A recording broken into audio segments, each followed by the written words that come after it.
According to Ballet, learners learn beyond reading and writing to self-efficacy. The famous Albert Bandura defines self-efficacy as one's belief in oneself and confidence in one's ability to do things. And in my personal opinion, the best places to initiate self-efficacy are in the family by parents and in schools by teachers. Hello everyone, my name is Chineye Lumenze, Medical Missionaries of Mary, MMM. I am happy to see you again. I hope you are all doing well. As promised in episode 14, today we will define learning disabilities and how they can be identified to offer relevant and adaptive support to children, young people, and adults with learning disabilities. But before we begin, you would love to see this.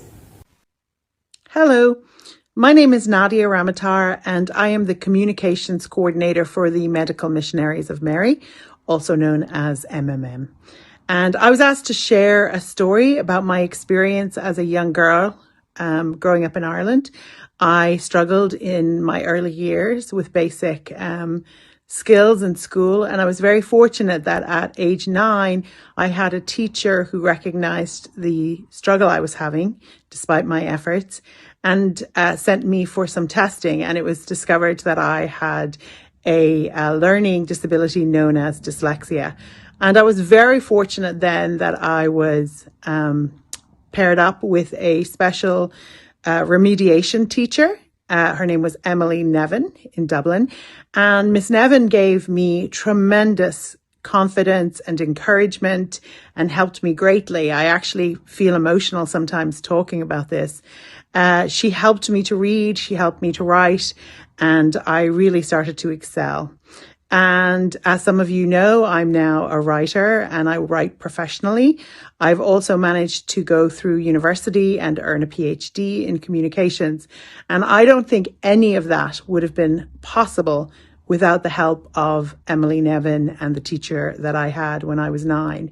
So I'm very aware and sensitive of how difficult it can be for children who think they're stupid, children who think they're not intelligent, and who want to learn and who are wanting to read and wanting to be smart and are struggling.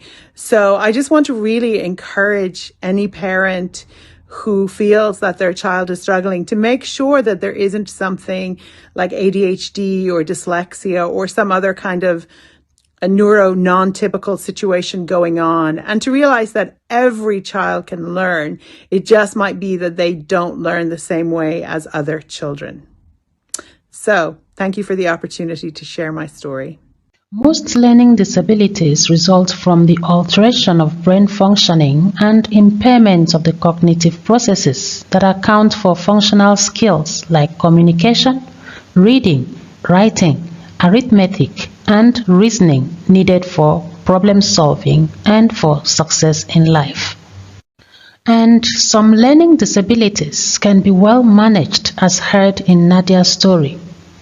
Examples of learning disabilities are dyslexia, attention deficit hyperactivity disorder, ADHD, and dyscalculia, to mention but a few.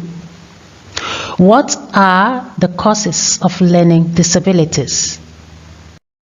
Learning disabilities are caused by those factors that affect brain functioning, causing impairment to the learning faculty in the brain, as mentioned earlier. Therefore, learning disabilities can be genetic and inherited from parents to offspring. They can also result from complicated metabolic disorders such as obesity, hypertension, and diabetes.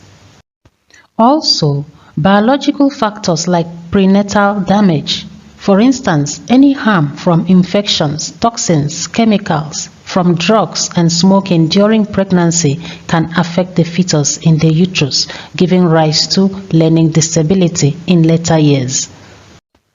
We also have injuries to the brain during childbirth that can cause defects that result in learning disabilities from childhood into adulthood. How can learning disabilities be identified? Dyslexia, ADHD, and other learning disorders have similar features.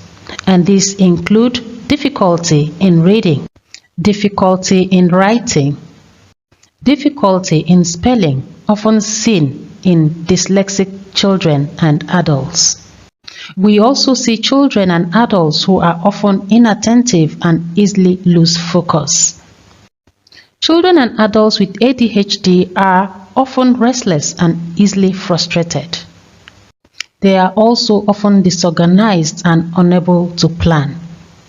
In some learning disabilities like dyscalculia, we see children and adults who are unable to count, number, and remember basic facts. Nadia's story shows that disabilities are not insurmountable. They can be managed with support from parents and teachers in particular to make their interventions effective. One of the methods proven to be successful in supporting children with learning disabilities and slow learners is the method of differentiation. The method of differentiation is a multifaceted approach that is not a one-shoe-size-fits-all.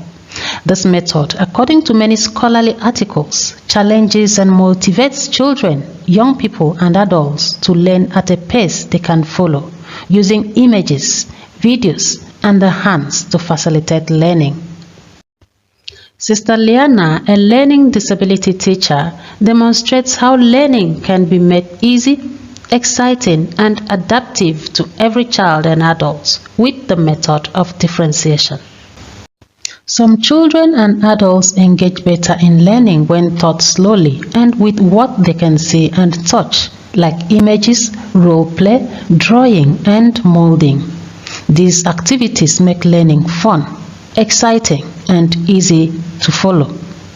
In the process, children and adults become stimulated, and the brain is able to register what it sees, hears, touches, and produces.